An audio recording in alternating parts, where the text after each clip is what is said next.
Teşekkür ederim Darwin. İyi dövüştü. Ganimet güzel, tılsımı bulduk. Mükemmel. Yola koyulalım. Bu bölgedeki yaratıklar tehlikeli. Delvin, bizi ışınlayabilir misin? Tabii. Siz gidin. Ben size yetişirim. Posta kutumu kontrol etmeliyim. Tamam.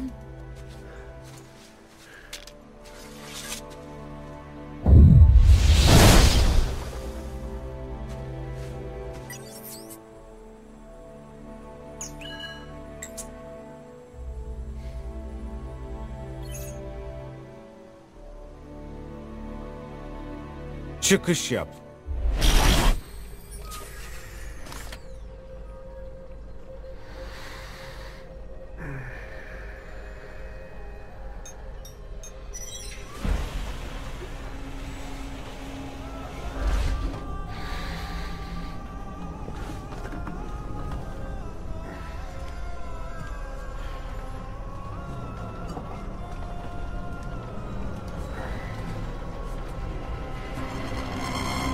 Yıl 2047. Bir teknolojik devrim çağı. Devrim gerçekleşti. Sadece insanların beklediği şekilde değil. İnsanların beklediği robotlar, uçan arabalar ve daha çok uzay keşfiydi. Bunların hepsi gerçekleşti. Ama hiçbiri devrim değildi.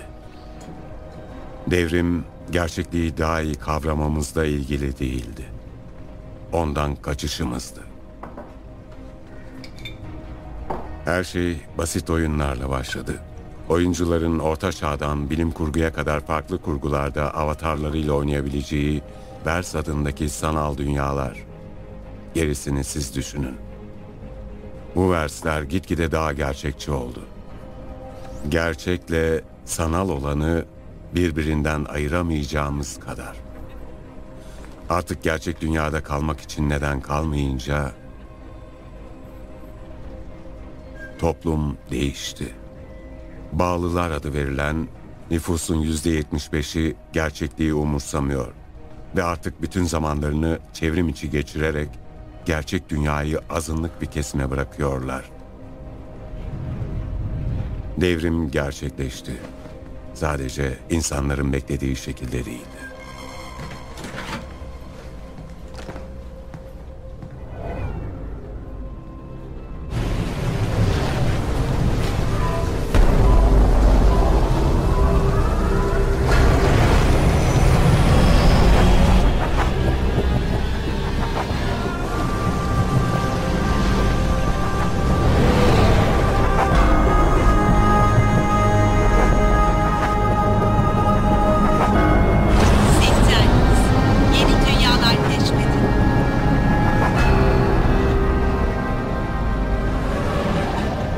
Yeni dünyalar keşfedin.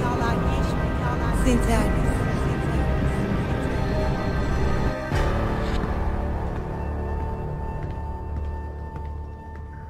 Dina, Neş?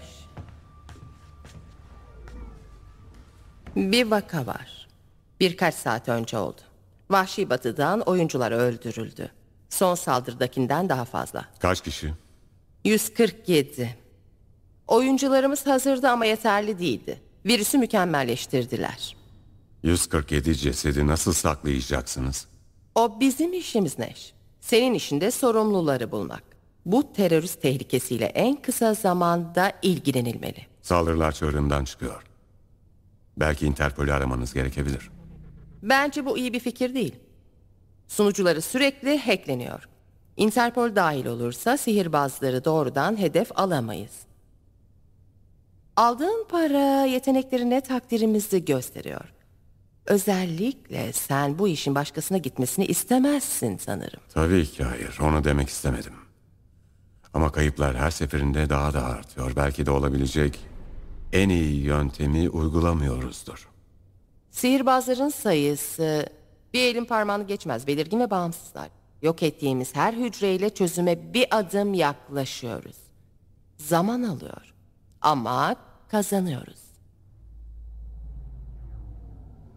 Tamam, adres nedir? Bilgileri PDA'na yüklüyorum. Şu ana kadar elimize sadece bir konum geçti. Virüs bir IP adresine kadar takip edildi. Sihirbazların kim olduğunu bul ve saf dışı bırak. Saldırının arkasındaki terörist ve kimliğini bulduğun her üye için para alacaksın. İşin bittikten sonra bize haber ver. Temizlikçileri yollarız. Her zamanki gibi. Neş, bu son kriz kötü oldu. Ama seninle çalışmaktan çok memnunuz. Sana güveniyoruz. Güveninize layık olmaya çalışacağım.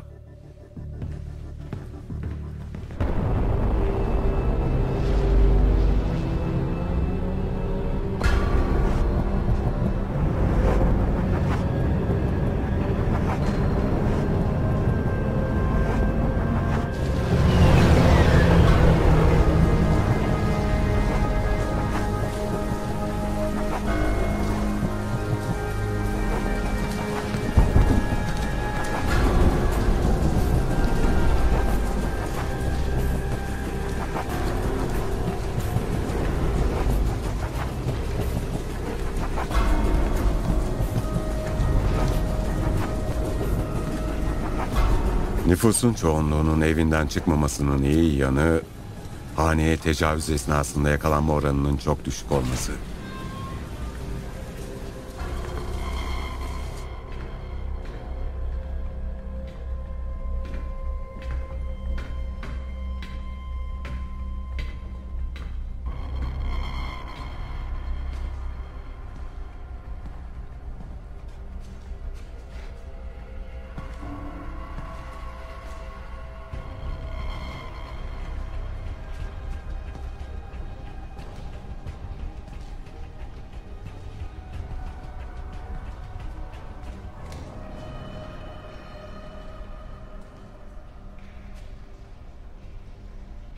Çok tipik.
İyi eğlendim.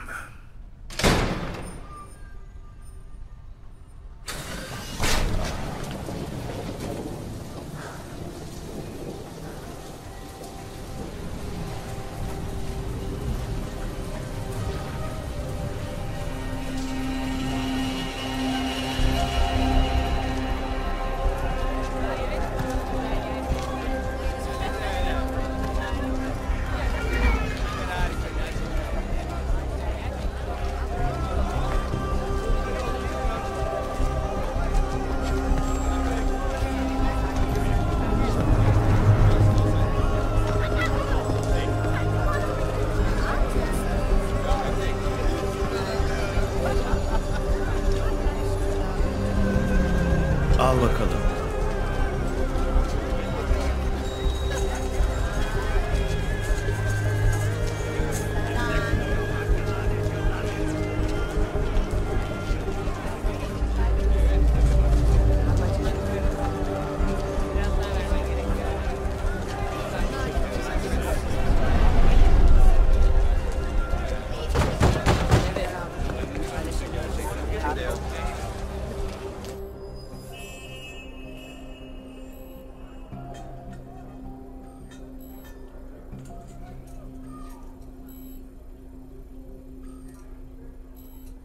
Yavaş.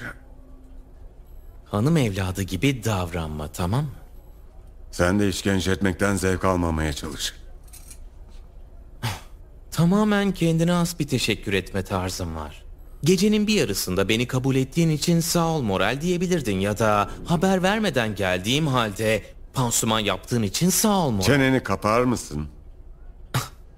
Evet, o da var tabii. Sanırım onu da söyleyebilirdin ama pek de nazikçe olmazdı, değil mi? Her neyse, ne oldu? Yan baktın kavgası. Yan baktın kavgası. Kafa bulmayı bırak artık. Öyle şeyler olmuyor. Sokaklarda yan bakacak kimse yok. Hatta sokakta karşılaşacak kimse bile kalmadı. Yani böyle yerler dışında tabii. Umarım burada dayak yemedin. Hayır. Güzel. Gerçekten de. Ne istediğini söyler misin bana? Bak, seni bilirim. Beni seversin. Yo, hayır. Bir şey söyleme. Biliyorum. Beni seversin. Arkadaş denecek bir ben varım diyebiliriz ama yine de sadece hal hatır sormak için uğramazsın sen. Ve bu arada iyiyim. Sorduğun için çok sağ ol. Evet. Yardımıma ihtiyacım var. Bunun pansumanla falan da hiçbir alakası yok bence. Gereken bütün malzemeler kendi evinde de var. Yani... Rue de Dufresne ve Rue Montavar'ın köşesinde polis kamerası var. Kayıt geçmişine ulaşabilir misin? Interpol sunucularını hacklemekten bahsediyorsun sen. Biraz riskli. Her gün eklendiklerini söylüyorlar. Yapamaz mısın? Yapamam diye bir şey demedim. Sadece riskli dedim. Hepsi bu. Yapabilirsen 2000 avro kredi alacaksın. Para mı? Ben para istemiyorum. İstediğim şey parayla alınmaz ya da öyle kolay olmaz. Ama bazı donanımlara erişim imkanı olan müşterilerin olduğunu biliyorum. Ve yeni donanımlara gerçekten çok bayılırım. Yani bana bunu bulursan eğer kamera işini hallederim. Tamam, şimdi ne arıyorsun? Eğer sana bunu yapan adam arıyorsan mahalledeki diğer bütün kameralara da girmemiz gerekir. Ve muhtemelen daha hiçbir şey bulamadan yakalanırız. Anladın mı beni? Hayır, takip etme zahmetine girme. Bu adamlar lağımları ve terk edilmiş metro hatlarını kullanıyor. Çalışma tarzları bu. İyi çözünürlükte bir resmini bulabilirsen kimlik tanımlaması yaptırabilirim. Tamam. Hangisi seninki, nasıl bileceğim? Dev gibi kel bir herif işte, görünce anlarsın. Peki en azından kameranın önünden geçtiğinden emin misin? Hayır, binadan çıkınca ne tarafa gitti bilmiyorum. Kamera sokağı boydan boya izliyor. Bina girişinde es geçmiyor. Tamam. Ya adamı bulamazsam ne yapayım? Bir yüz tanıma analizi yap.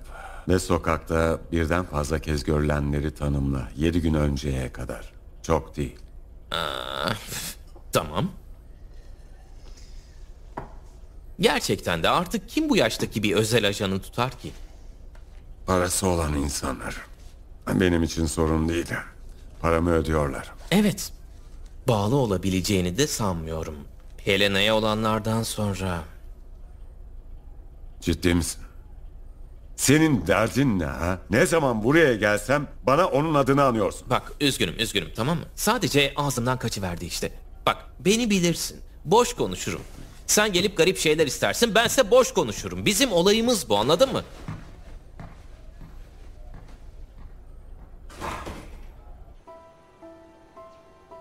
Kaç kez uyarırsam uyarayım hep Helena'dan bahsediyor. Buna rağmen o aptal biri değil. Kardeşinin ölümündeki garipliği sezebiliyor. Ama asla öğrenemeyecek. Sanırım canını hala sıkan şey bu.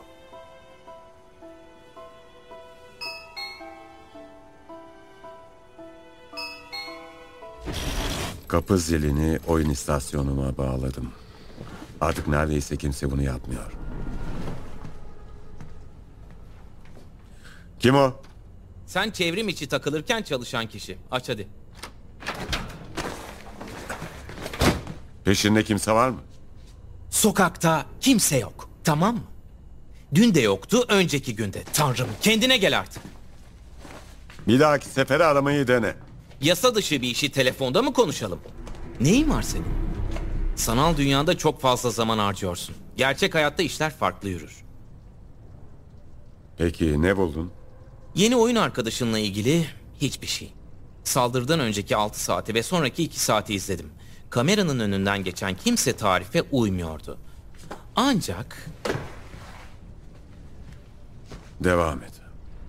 Ancak senin ziyaretinden 3 gün önce birkaç kere görünen bir adam buldum.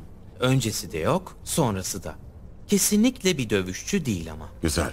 Peki yüksek çözünürlüklü resim? Elimde, merak etme. Ama sence iyi mi? İşe yarar mı? Sakin ol. İnternetten göndermek istemediğim için bu flash diske koydum. Hepsi burada. İstediğin donanımları aldın mı? Hayır, henüz değil. Ama sorun değil. Sana güveniyorum. Dürüst bir adamsın. Her zaman nazik değilsin ama kesinlikle güvenilirsin. Merak etme, listeyi ilettim. Yakında alırsın. Tamam.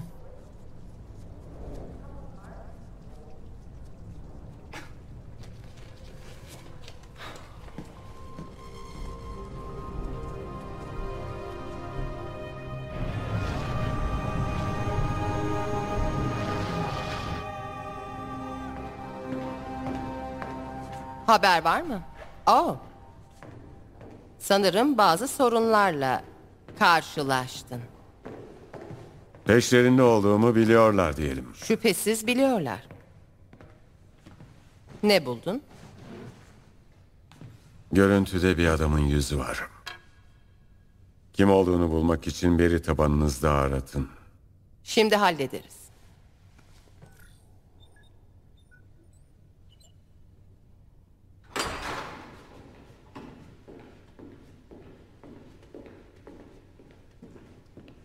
Videodaki kişinin kim olduğunu bulun ve sonucu bana yollayın. Çok uzun sürmeyecektir.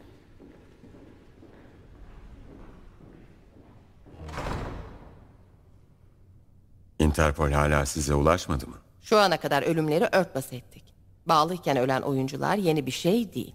Sadece beyin şokunun sonucu oluşan yanıklara biraz makyaj yetiyor. İştah açıcıymış. Damak tadın seni ilgilendirir.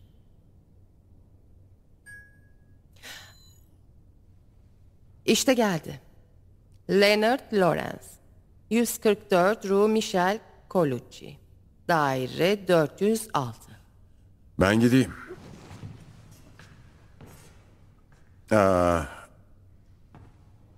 Bu arada yeni bir silaha ihtiyacım var. Ödemelerinden kesilecek. Cephaneliğe uğra.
Yapmam gereken bir işim var. Evet, biliyorum. Çok hoş bir iş değil. Kendini savunamayan, ne olduğunu bile anlayamayan birini öldürmem pek de cesurca değil. Yine de 147 masum oyuncuyu öldürmüş bir adamdan bahsediyoruz.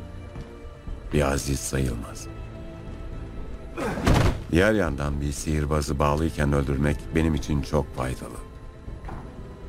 Çıkış yapacak vakti olmaz ve yeterince hızlı olursam makine beni sihirbaz olarak kabul eder. Böylece avatarını kullanabilirim. Gizli bir görev için daha iyi bir fırsat olamaz.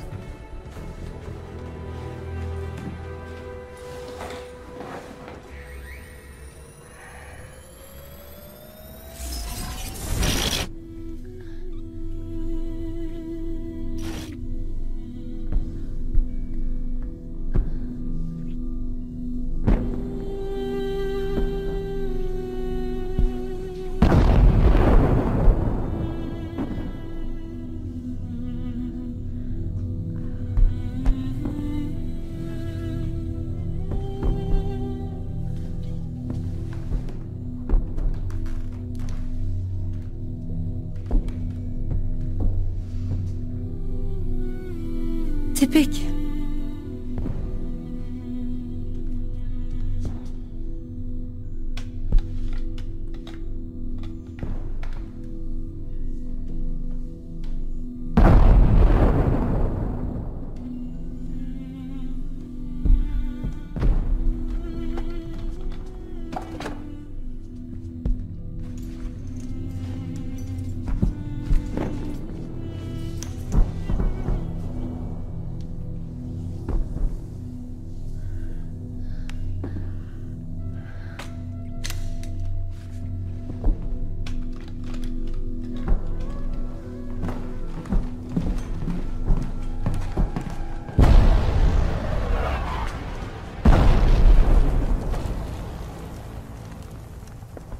Ne çabuk bitti. Böyle değildin. Odaklanamıyorum. Endişeleniyorsun. Belli oluyor. Camille bir mesaj yolladı. Tartışmak için bir toplantı olacak. Yüzeye gitmemiz gerekiyor.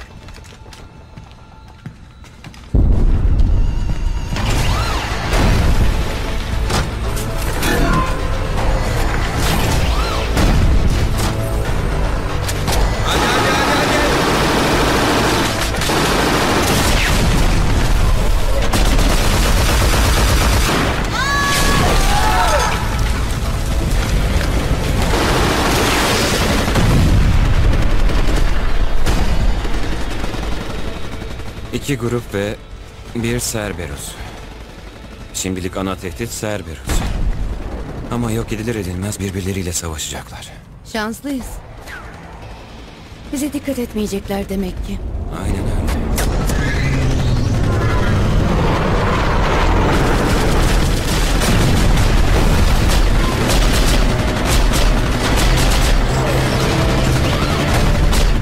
Ne taraftan gitmek istersin? Bu yolda ilerleyeceğiz.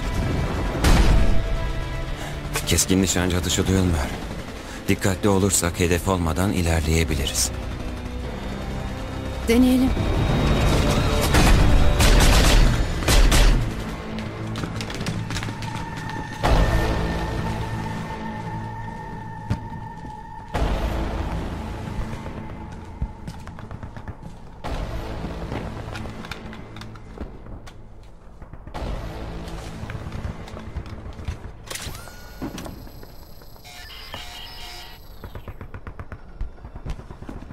Dürbün çalışmıyor.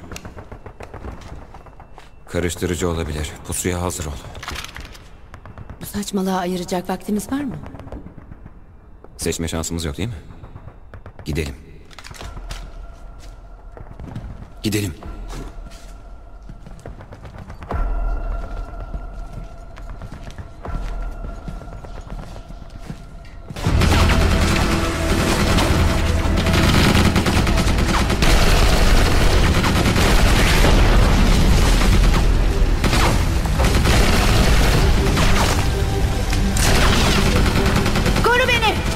Anlaşıldı.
Kaç kişiler bunlar? Nereden bileyim?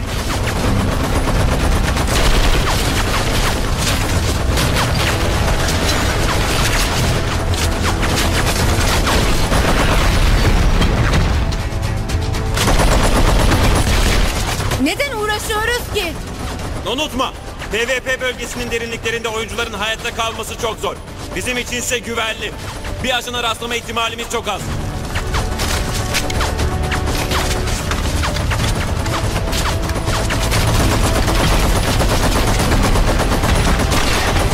Flash bombası atacağım.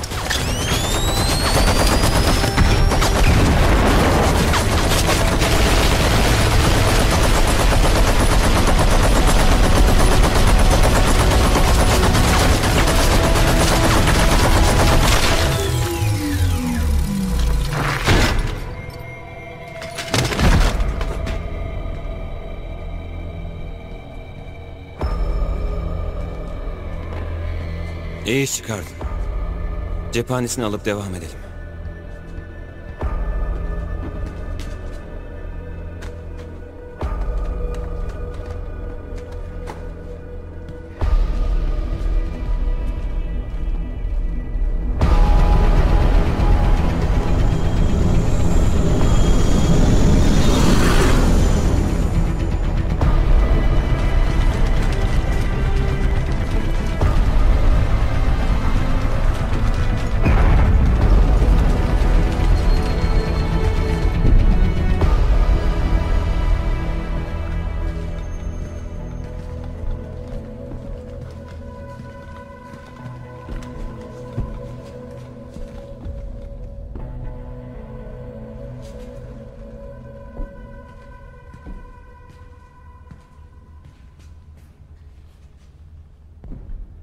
Geldiğiniz için sağ olun. Cihazı getirin.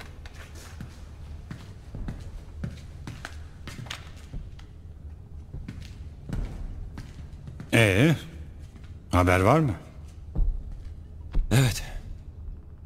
Son saldırı için kullandığımız mekanda bir ziyaretçimiz vardı. Kim?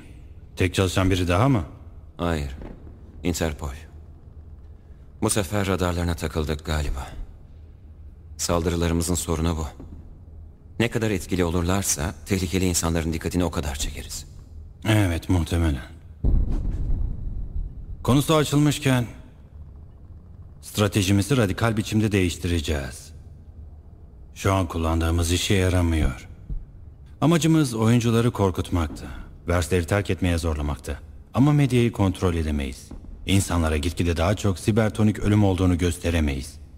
Çoğu için bunlar sadece bir efsane. Kaybolan yeni bir avatarla oynayan veya versleri terk eden oyuncular. Bu şartlar altında insanları öldürmek faydasız. Peki yeni strateji ne? Daha ılımlı. Ama çok daha radikal.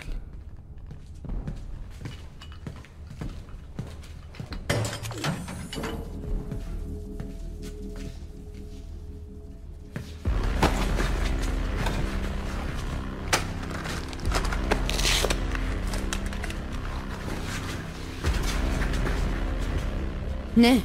Sorun ne? Sanırım Leonard öldü değil mi? Girerken gizli işareti yapmadın.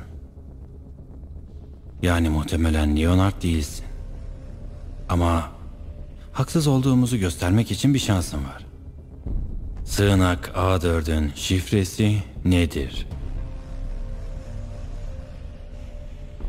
Düşündüğüm gibi. Tamam.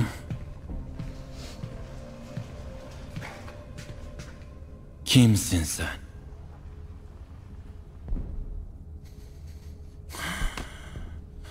Ne biliyorsun?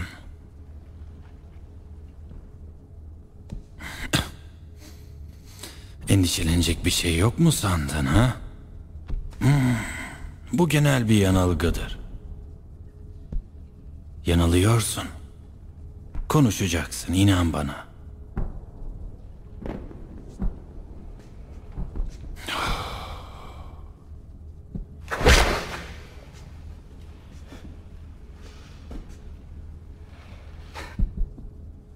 Hoşuna gittiğinden eminim. Acı gibi bütün olumsuz hisler çevrim içiyken isteğe bağlı olarak azaltılır. Yani asıl soru şu: bu şartlarda birine nasıl işkence yapılır? Cevap: çevrim dışıyken yapılır. Leonard'ın avatarıyla oynayabilmek için onun evinde olman lazım. Akıllıca bir hareket. Ama bu demek oluyor ki bedenin hala orada.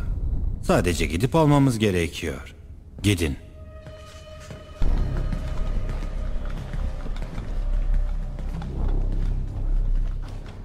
Çıkış yap. Ne oluyor? Çıkış yapamazsın. Getirmelerini istediğim bu cihazın çevresinde çıkış yapmak imkansız. John ve Leslie o yüzden çıkış yapmak için uzaklaştı. Çıkış yapınca bulunduğun daireye gidecekler ve vücudunu bulacaklar.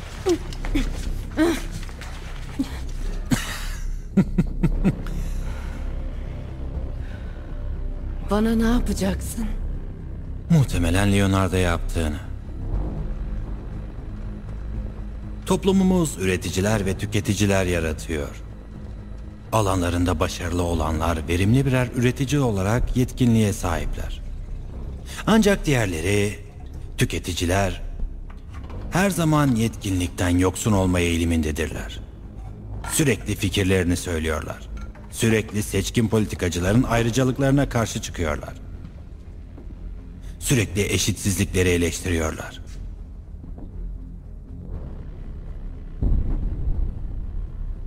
Yöneticiler eleştirel bakışı sevmez. Çözüm sanal dünyalarda. Evet. Oyunculardan uysalı var mı? O sanal keşler için gerçek hayat artık ilgi çekici değil. Neden Interpol davaya karıştı sanıyorsun? Politikacılar da en az şirketler kadar bu sistemin işlemeye devam etmesini destekliyorlar. Tek istedikleri oyuncuları bitkisel hayatlarında tutmak. Yaptığın şey yöneticilerin arzusuna destek olmak. Üzerimizdeki kontrolü sürdürmelerine yardım ediyorsun. Ahlaki bakış açısında bu bir suç. Bu yüzden ölmeyi hak ediyorsun.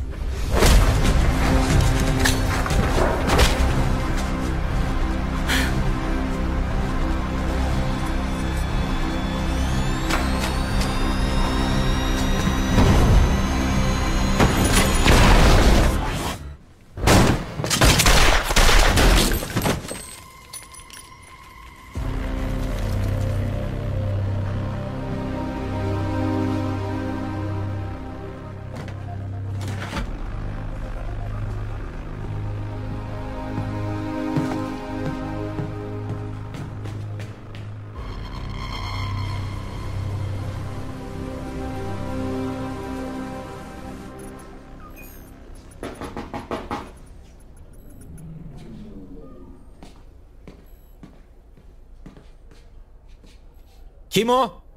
Aç kapıyı serseri. Senin bu nezaketin beni öldürecek bir gün. Ne oldu yine? Bir oyuncunun çıkış yapmasını önlemek mümkün mü? Ne?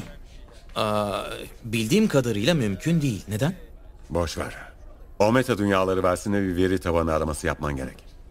Harita 16. Koordinatlar artı 144'e eksi 5 nokta 102 nokta. Son birkaç saat içinde kimlerin giriş çıkış yaptığını bul. Tamam ama biraz zaman alacaktır. Sonuçları alınca evine uğramamı ister misin? Hayır, burada beklerim. Bir şey bulursan hemen bana... Lanet olsun. Çatıya bir araba iniyor. Misafirlerimiz var.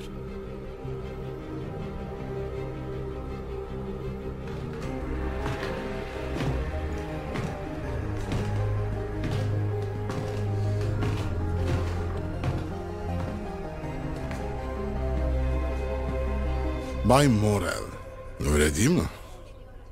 Evet. Nasıl yardımcı olabilirim? Konuşmamız gerekiyor.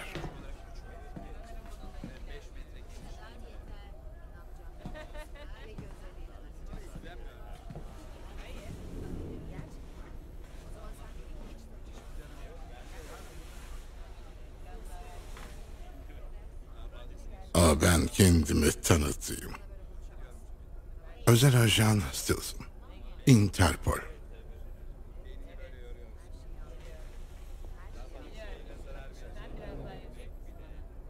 İyi görünüyorsun. Sağ ol. Demek istediğim ne obezsin ne de bir çırpı gibi. Zayıfsın. Bu mahallede bağlılar, melezler ve canlılar bir arada yaşıyor. Yani dış görünüşünü tahmin etmek zordu. Sanırım sen bir bağlı değilsin. Ben bazen çevrim içi oluyorum. Ama tabii ki burada da zaman geçiriyorum bazen. Yani melezsin ha? Güzel. Gerçekliğe tutunmasını biliyorsun, öyle mi? Senin gibileri severim. Ayrıca başka ortak noktalarımız olduğuna da inanıyorum. Buna eminim.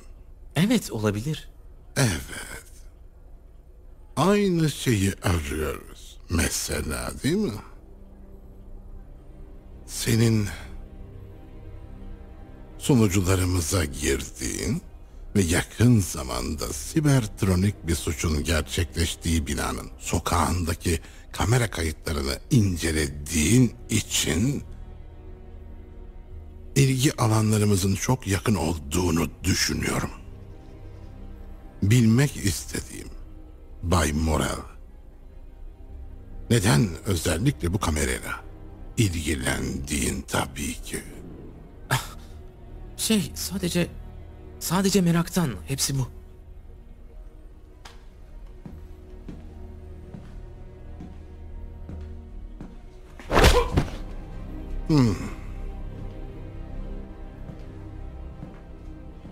Merak Bay Morel bir günahtır.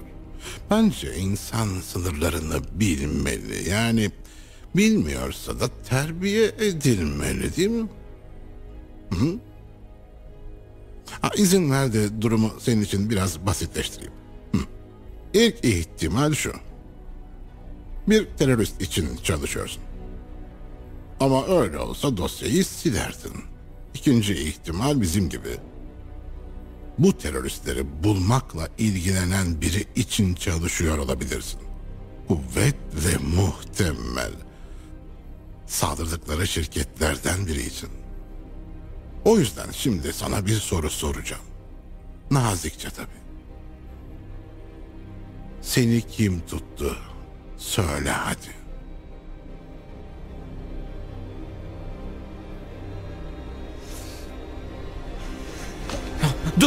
Durun. Beni kimse tutmadı, tamam mı? Sadece Westglass firmasında saldırıyla ilgili bir nota denk geldim. Ve değerli bir bilgi bulabilirsem belki Westglass'ta pazarlık ederek iyi bir miktar krediye satabileceğimi düşündüm. Olanlar bundan ibaretti. Westglass saldırıya uğrayan şirketlerden biri değil. Yine de bilgileri vardı ama. Yani çok uluslu bir firmaya çalışmıyor musun? Hayır. Yani böyle değil en azından. Nasıl peki? Güvenlik sistemlerini test ederek hatalarını buluyorum. Birkaç firma bu konuda bana ulaşmıştı. Eğer başarılı bir şekilde girersem hatanın ne olduğuna ve nasıl çözüleceğine dair bir rapor karşılığında iyi bir miktarda kredi alıyordum. Bu yüzden burada, bağlı bir bölgede yaşıyorum. Dışarıdan içeri sızması daha zor. Neo bölgesindeki bir ağa direkt bağlanamam. Anladınız mı? Sanırım kuruluşumuz hizmetlerinden faydalanabilir. Zevkle, sadece aramızda... Karşılıksız olarak yaparsın, öyle değil mi? Biz de gelecekte buradaki donanımların yasallığını ve geldikleri kaynakları sorgulamayız. Makul bir anlaşma. Güzel bir teklif gibi görünmüyor mu, söylesene. Evet. Aramızda kalsın. Dostlar arasında. O kameranın kayıt geçmişinde ne buldun, söyle bana. Hiçbir şey. Sadece birkaç insan geçiyor ama hiçbirinin şüpheli bir durumu yok. Yani bir şey bulsam, herhangi bir şey, şimdiye kadar West Class'a satmıştım zaten ama hiçbir şey bulamadım. Pekala.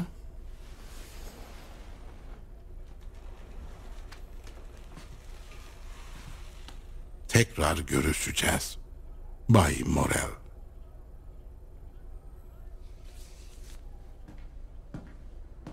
Ne yapıyorsun?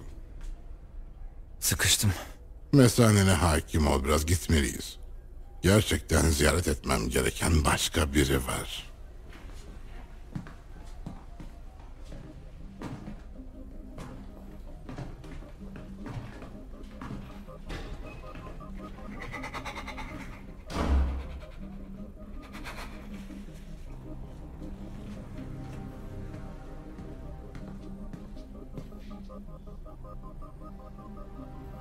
Gittiler.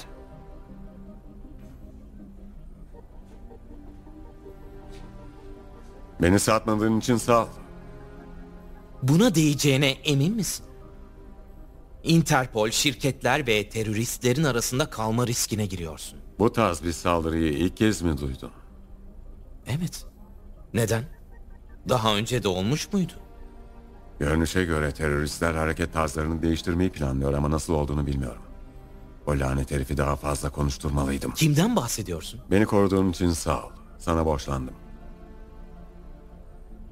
Olmeta dünyalarındaki harita analizi için hala sana güvenebilir miyim? Evet. Tamam, hallederim.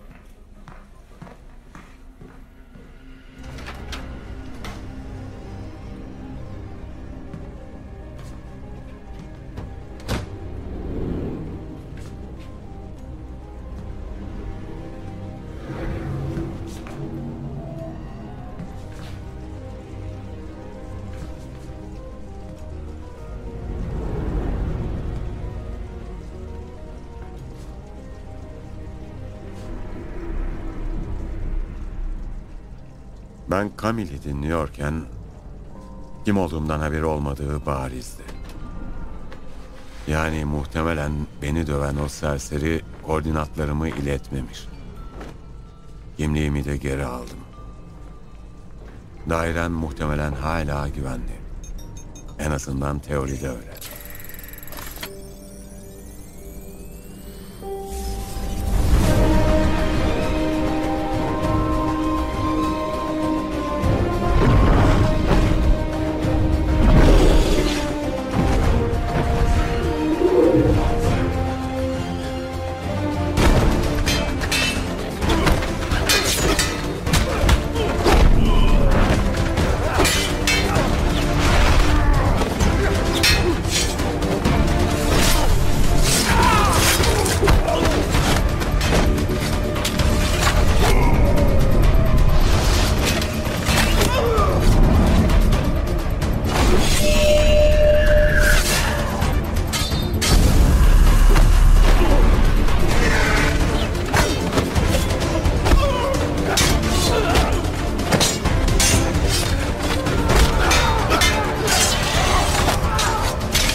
İyi misin? Endişeli gibisin. Ben iyiyim.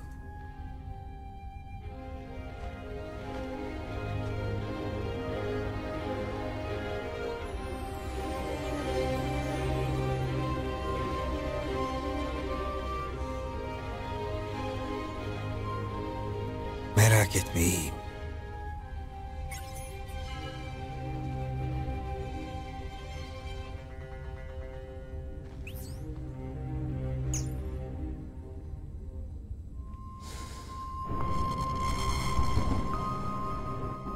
Beni mi görmek istediniz?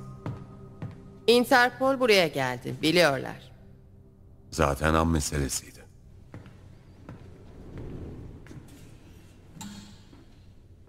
Diğer firmaların endişelendiğini söylememiştin. Bilmiyordum. Senin de bir şeyler öğrendiğin belli. Ne buldun? Saldırılar 3 büyük vers firmasına düzenlenmiş. İkisi resmi, üçüncüsünü ikimiz de iyi biliyoruz. Evet, mesajını aldım. 4'ü gitti, devam ediyorum. Temizlikçileri yolladık ama Interpol çoktan gelmişti. Bir yandan seni tebrik ediyorum. 4'ünü yok ettiğin için. Diğer yandan izi kaybetmiş olmamızı moral bozucu buluyorum. Hiçbir yeni fikrin yok mu? Yok. Sihirbazların saklandıkları yerdeki giriş ve çıkışları kontrol eden bir tanığım vardı ama boş. Geçen hafta tek bir giriş bile yok. Sanırım sürekli bağlı biri bölgeyi diğer oyunculardan koruyor ve diğerleri başka yerlerde giriş çıkış yapıyor. Çok zekice ve izini sürmek olanaksız. Bunu en kısa zamanda çözmemiz gerekiyor. Interpol'ün çevremizde dolaşmasını sevmiyorum. Müttefiyiz ama arkadaş değiliz. Nasıl yani? Yetkililere gerekli vergileri öderiz. Onlar bağlılara evrensel gelir öder. Bağlılar da versler için bize ödeme yapar. Bir denge meselesi. Ama devlet için herkesin evrensel gelirini ödemek zor değil mi? Hayır, nispeten daha az para ödüyorlar. Kira, yemek ve bağlantı masrafı. Eski günleri hatırlıyorsan sağlık hizmetleri, emeklilik fonu ve işsizlik sigortası ödüyorlardı. Şimdi kısa süre için çok daha az ödemeleri gerek. Bağlılar 40'ından sonrasını zar zor görebiliyor zaten. Obez ya da cılızlar. Sigorta yok, hijyen zayıf. Ne bekliyorsun? Kendini kandırma. Politikacılar işleri olduğu gibi korumak istiyor. Çünkü bundan yarar sağlıyorlar.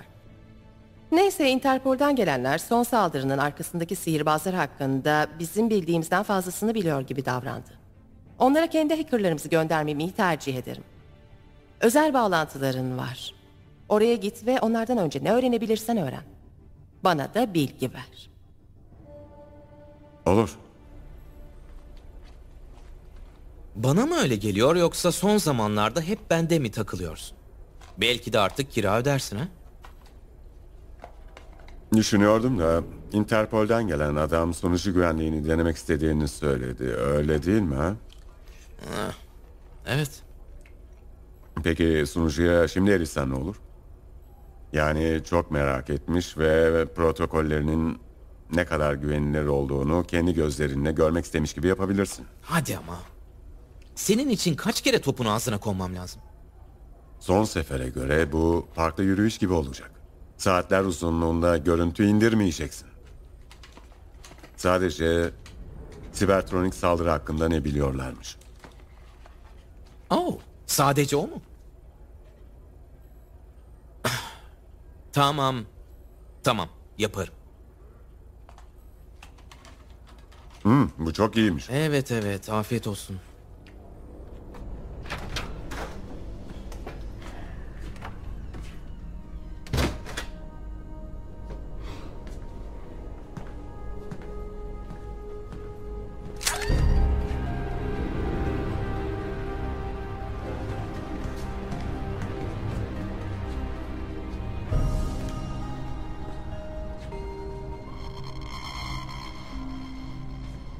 Seni bulmak garip şekilde kolay Neş.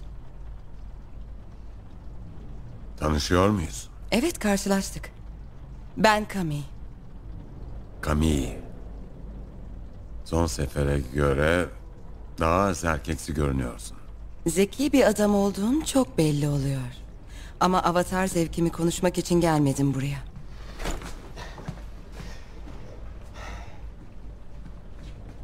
Bu seninle ilk tanışmamız mı?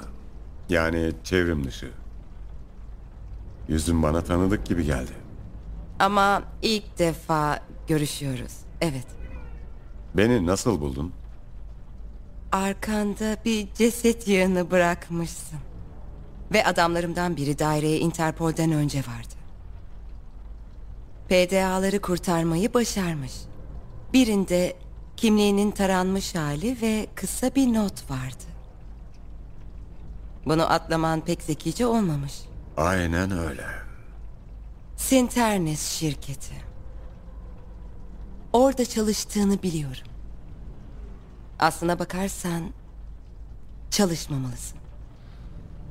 Öyle mi? Kaybettiğin kişiyi düşünürsek hayır. Çalışmamalısın. Neden bahsediyorsun? Onu öldürenler sizsiniz. Sana öyle mi dediler? Gerçekten o kadar güvenmemelisin. Onu öldüren sizin virüsünüzdü. Sibertronik cinayetleri çıkardınız ve Helena ilk kurbanlarınızdan... Bu virüsü kullandık, evet. Ama biz yaratmadık. Tamam, biraz değiştirdik. Ondan önce de Sinternis'ten çaldık. Hareketimizi başlattığımızda Sinternis bizi hemen tehlike olarak tanımladı. Bize karşı bazı aşırı yöntemler kullanmaya karar verdiler. Çevrim içiyken bir oyuncuyu öldürebilen bir program geliştirdiler. Verslerdeki her konuşmayı tarıyorlardı ve bizim adamlarımızdan birini her bulduklarında öldürüyorlardı. İşte o zaman yeni gizlenme taktikleri düşünmeye başladık. İletişimi değiştirmek için küçük programlar, çevrim içi görüştüğümüz yer gibi beyaz bölgeler yaptık. Sonra, bir süre sonra, o öldürme programının nasıl çalıştığını sonunda anlamıştık. Biz de yaptık. Aynı zamanda daha çok insan öldürmesi için düzenledik. Ne kahramanmışsınız ama. Çevrim içiyken söyledim. Stratejimizi değiştiriyoruz. Cinayetleri bitireceğiz. Şimdi sana söylediğimse Helena'yı biz öldürmedik. Sinternis öldürdü. Neden? Sinternis onu neden öyle istesin? Hareketimizin bir parçasıydı. Bizim uyguladıklarımızdan çok daha barışçıl çözümler umuyordu. Yani evet. Bazen farklılıklarımız oluyordu. Ama bizden biriydi. O yüzden Sinternis'in hedefi oldu.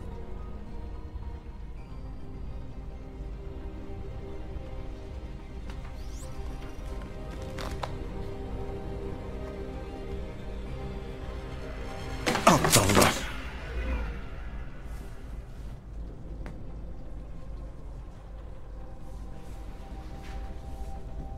İntikamını al Neş. Bize yardım et. Köşeye sıkıştık. Bütün o şirketler, Interpol. Ama artık bir planımız var. Eğer bize yardım edersen her şey bitecek. Sanırım Helena'nın ölümünün garip olduğunu bir parçam hep biliyordu. Yaklaştıklarını söylediğinde ne kadar haklı olduğunu bilemezsin bile. Bir arkadaşım Interpol'ün dosyalarını inceliyor. Bütün nakit transferinizi gizleme çabanıza rağmen saldırıyı düzenlemek için kullandığınız dairenin kirasını ödediğiniz parayı takip edebilmişler. Ve 2 kişiyi teşhis etmişler. İlki Leonard Lawrence ve ölü. Endişelenmeye gerek yok. İkincisi Fahim Al-Saud. Hala hayatta ve ağır gözlem altında ama sanırım hiçbir fikri yok. Bu kötü oldu. Fahim Planımız da çok önemli. Daha çok insanı öldürme planınız. Hayır. Yemin ederim. Biz sadece her zaman istediğimizi yapacağız. Bağlıları serbest bırakacağız. Sunduğunuz bu özgürlük. Gerçekten bunu mu istiyorlar? Herkes özgürlük ister. Emin misin? Çünkü artık bilmiyorum.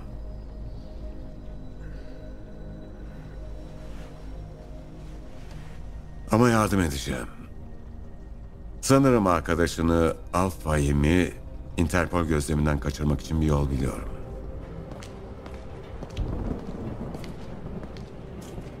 Çevrim içiken Aziz Anla Çeşmesi'ne gitmesini söyleyen bir mesaj aldı.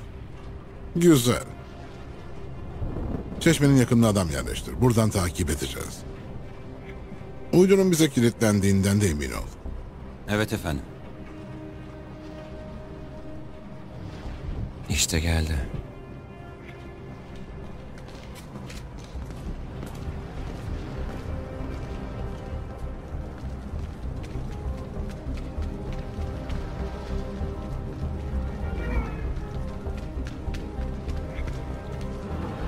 Sinternis, sizin için en uygun dünyayı bulun.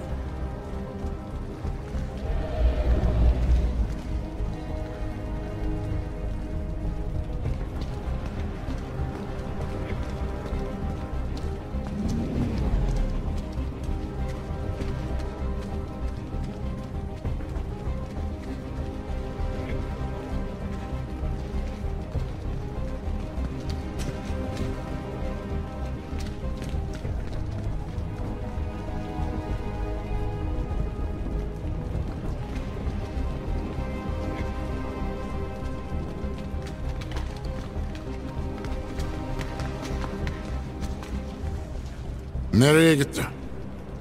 Bulun onu!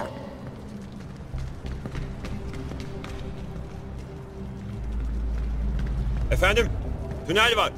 Tünele girmiş olmalı. Bırakın. Uzaklaşmıştır artık. Uydu geçmişine bakın. Daha önce kim buradaymış öğrenin.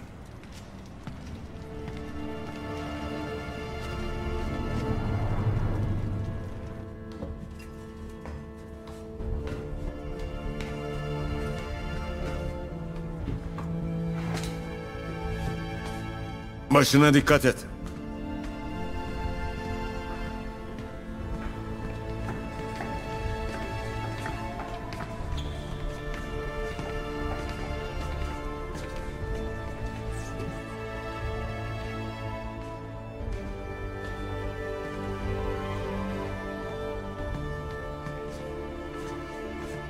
Teşekkür ederim. İyi iş çıkardın. Fahim'in işini bitirmesi gerekiyor. Sonra başlamaya hazırız. Sırada ne var? Interpol bir şey bulmuş mu diye arkadaşını kontrol edebilir misin lütfen? Kötü sürprizlerden kaçınmak isterim. Sanırım işe dahilim.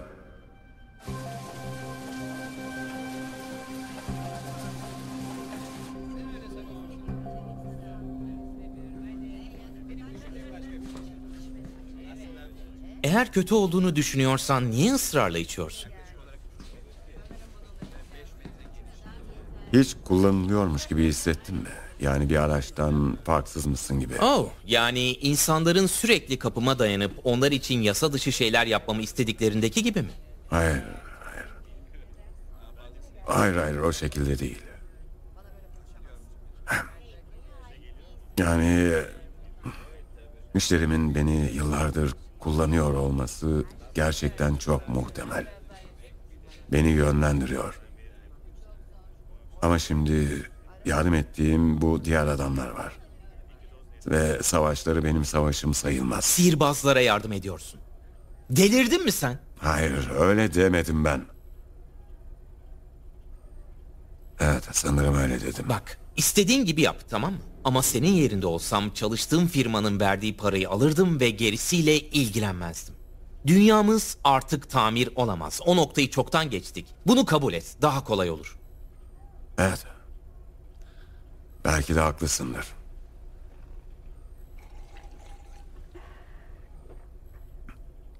Belki de... Onu sana geri getirmeyecek Neş.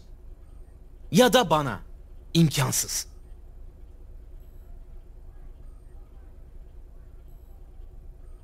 Peki ya sen Interpol sunucularının herhangi bir bilgi bulabildin mi?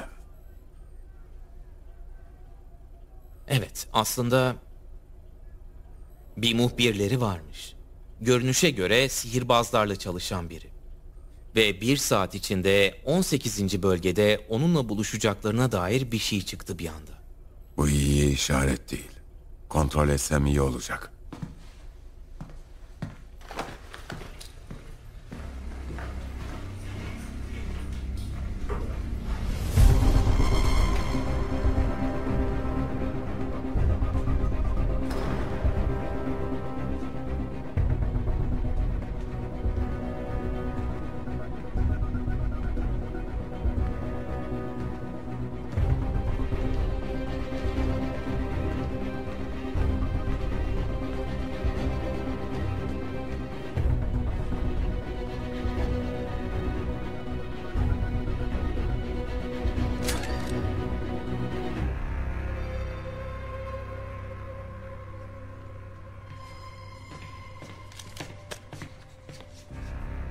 Yürü.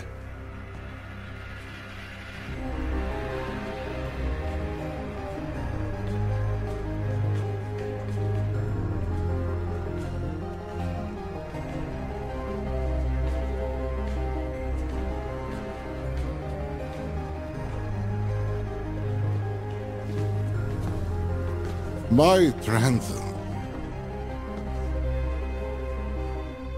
Ellerinizi indirebilirsiniz artık.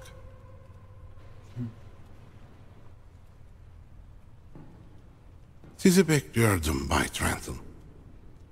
Tabii geleceğinizden emin olmasam bile. İnsanın kendi sezgisine meydan okuma şansı bulması gerçekten güzel bir şey. Tanışıyor muyuz? Tanışmıyoruz. Ama ben sizi gördüm. Muhtemelen birkaç kez. Dürüst olmak gerekirse siz gizemli birisiniz. Kadınlar da öyle diyor. Gerçi sizden gelmesi şaşırtıcı oldu. Rue de Fouet ve Rue Montalban'ın köşesindeki kamera kayıtları eminim sizin de fark ettiğiniz belli bir sibertronik saldırıdan birkaç saat sonra sizi gösteriyor olmalı ve aynı kayıtta, aynı vakitte başka insanlar da var. Yani tek siz değilsiniz. Yüzünüz yere bakıyor. Fark etmemek imkansız. Daha yakın zamanda bir köprü altında izlerini kaybediyorum ve uydu görüntüsünde ne çıksın? Birkaç dakika önce size çok benzeyen bir adam aynı köprünün altına girip bir daha çıkmayı veriyor. O izi yok eden her kimse istihbaratımıza erişimi olmalı. Yani tek yapmam gereken bir muhbirine sahte bir toplantı ayarlamak ve bizi ziyaretinizi beklemekti sadece. Şimdi hakkınızda anlamadığım bir şey var maalesef. Önce Leonard Lorenz'in sibertronik saldırıyı yaptığı yerin yakınındaydınız. Bir süre sonra ölü bulundu. Yanında 3 cesetle birlikte ve ortada kanıt yoktu. Ama sizin öldürmüş olma ihtimalinizi gösteren küçük deliller azımsanamaz. Şimdi ben banka hesabınızı kontrol ettirdim. Para hep tek kaynaktan geliyor. O da Sinternis. Yani kısacası tahmin etmek kolay, siz bir gölge ajansınız. Sonra aklımı karıştıran kısma geliyoruz. Bir teröriste neden yardım ettiniz? Bir çeşit gizli görev falan mı? Bu harika ve inanılmaz uzun monoloğun bir sonucu olacağını umuyorum. Sinternis için yasa dışı işler yapıyorsunuz. Böyle yaparak da benim soruşturmama engel oluyorsunuz. Yani ne olacak şimdi? Yani tutuklu muyum? Aslında hayır değilsiniz. Şimdilik dosyalarımda sizinle ilgili herhangi bir şey yazmadım. Kurumumuz sizin bu olaya dahil olduğunuzu bile bilmiyor. Sinternis'in de dahil olduğuna dair bir bilgileri yok. Neden ki? Pazarlık yapmak istiyorsun. Çok zeki bir insansınız Bay Trenton. Evet, aynen öyle. Ne istiyorsun? Sadede gelelim ha? Pekala. Sinternis için çalışmaya devam etmenizi istiyorum. Ve şu an olduğu gibi. Aynı zamanda şu andan itibaren bizim için de çalışıyor olacaksınız. Öğrendikleri her şeyi önce biz öğreneceğiz. Ve ciddi bir şey yapmadan önce bizim onayımızı almanız gerekecek. Tamam. Elinden geleni yapma.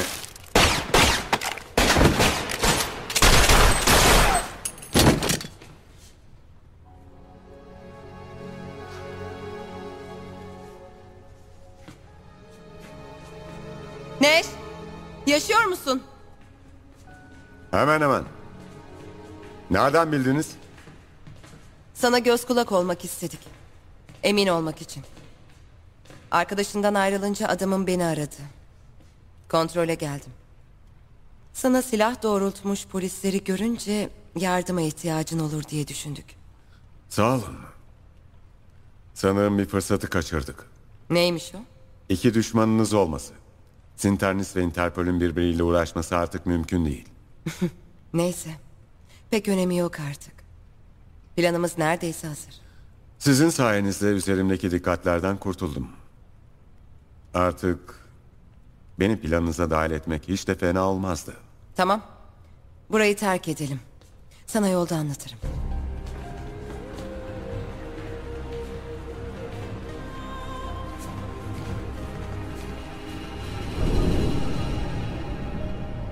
Sana söylemiştim. Bağlıları özgür bırakacağız. Sonunda bir yolunu bulduk. Fahim'in yaptığı bir virüsü ortaya çıkaracağız. Bu program bizzat Versler yok olana kadar yavaş yavaş bütün konsolları kapatacak. İnsanlar çıkışa zorlanacaklar. Hayatlarına dönecekler. Tekrar sokaklara çıkacaklar. Yaşayacaklar. Burada dünya çapında bir devrimden bahsediyoruz. Dünya çapında. Evet. Ama sadece bir problemimiz var. Demek öyle. Kopyalanıp yayılabilmesi için bu virüsün ana verslerden birinin matrisinden salınması gerekiyor. Yani Sinternis karargahının içinden halletmemiz gerekiyor. Burada sen lazımsın. Hayır. Ben programcı değilim. Hack yapmanın H'sini bile bilmem ben. Buna gerek de yok. Sadece bir dahaki gidişinde bu cihazı yanında götür. Tek yapman gereken yüksek yetkili bir bilgisayara yakın durmak. Böylece hackerlarımız güvenliği patlatabilecek. Sonra virüs salınacak. Kademeli olarak saldıracak. Kapanma başladığında ise sen binada bile olmayacaksın. Saldırıyla bir bağın olmayacak. Şimdi biraz dinlen. Takımımızın hazırlanması gerek. Birkaç saate hazır olacağız. Sinternis karargahına giderken bize haber ver. Bu önemli bir an. Yarın dünya çok farklı bir yer olacak. Bütün verslerin varlığı sona erecek. Hepsinin mi? Büyük olanlar, evet.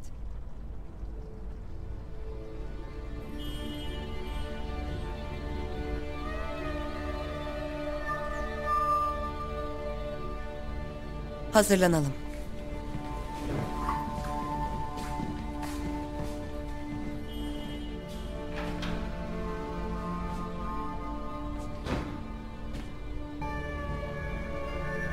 Ben kahraman değilim. Olmadım, olamam da. Bana uymaz. Yüzyıllardır süren devrim makinelere bağlı bitkilerle sonlandı. Tanrı var mı ya da varlığımızın amacı var mı bilmem. Ama eğer varsa bu hale düşmek olmadığını söyleyebiliriz. Yine de kimse kimseyi hayatını çevrimçi geçirmeye zorlamadı. İnsanlar bunu seçti. İnsanları özgürlüğe zorlamak mümkün müdür? Eğer mümkünse bu yapılmalı mı?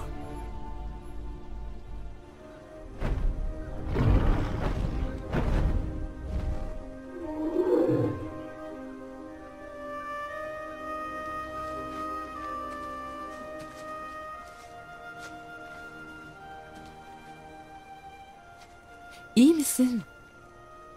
Aklın başka yerde gibi.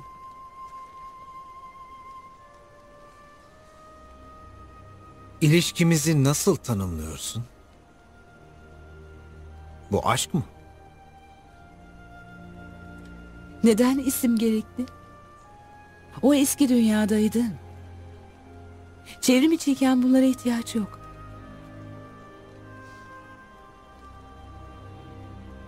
Ben seninleyim. Sen de benimle. Önemli olan da bu.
Bu da ne? Kim bu adamlar? Her şeyi kapatmak mı istiyorlar? Çıldırmışlar. Onları durdurmalıyız. Durun bakın. Falcon birliğinden biri yerlerini bulmuş. Neo Paris'teler. İşte adresleri. Bütün verslerden oyuncular bu konuda mesaj atıyor. Herkese engel olmaya Neo Paris'e çağırıyorlar.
Sunduğunuz bu özgürlük. Gerçekten bunu mu istiyorlar? Herkes özgürlük ister. Emin misin? Çünkü artık bilmiyorum.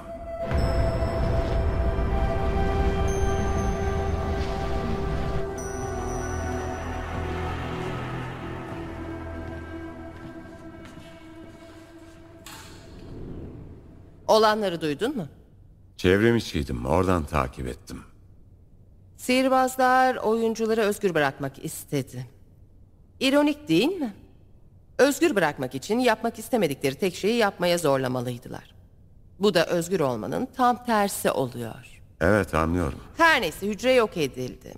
Cesetleri, bilgisayarları ve kalan üyelerin kimliklerini bulduk. En önemlisi onları yendik. İnsanların onları takip etmeyeceği ispatlanmış oldu. Böylece göreviniz de bitmiş oldu. Bu hafta öldürdüğünüz 4 sihirbaz için paranızın geri kalanını alacaksınız. Neş. Programcılarımızın elinde virüsün başarılı olmasının ancak karargahımızdan salınmasıyla mümkün olacağına dair deliller var. Senin saldırıdan hemen önce burada olmanı bir tesadüfe bağlıyorum. Yanlış zaman, yanlış yer. Hayat hikayem. Eğer bir soruşturma başlatsaydım ve bu saldırıyla bağın kanıtlansaydı, ölüm cezasıyla sonuçlanacağını biliyorsun. Evet, biliyorum. Başlatmayacağım. Bu dosya kapandı. Seninle çalışmak zevkliydi. Ama ortaklığımız sona erdi. Bu ofislere girmen artık yasak.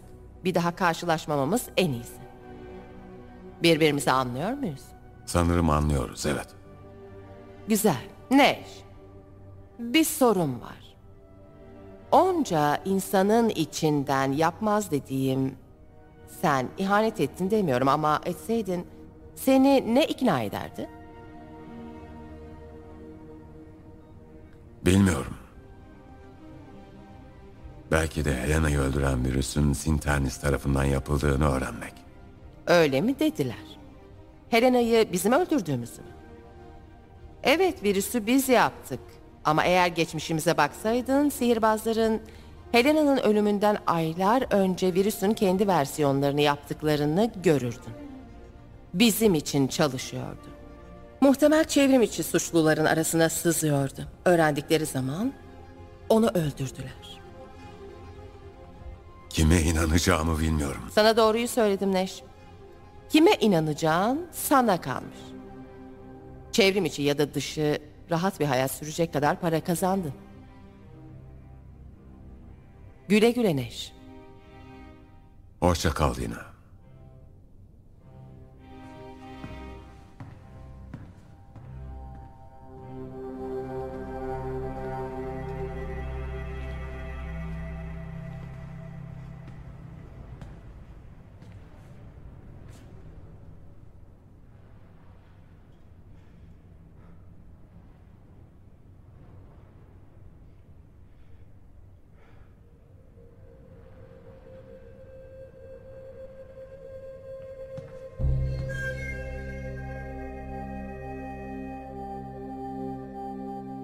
Kami bir devrim bekliyordu. Ama hikayenin başında dediğim gibi devrim zaten olmuştu. Ve biz fark etmek için çok meşguldük.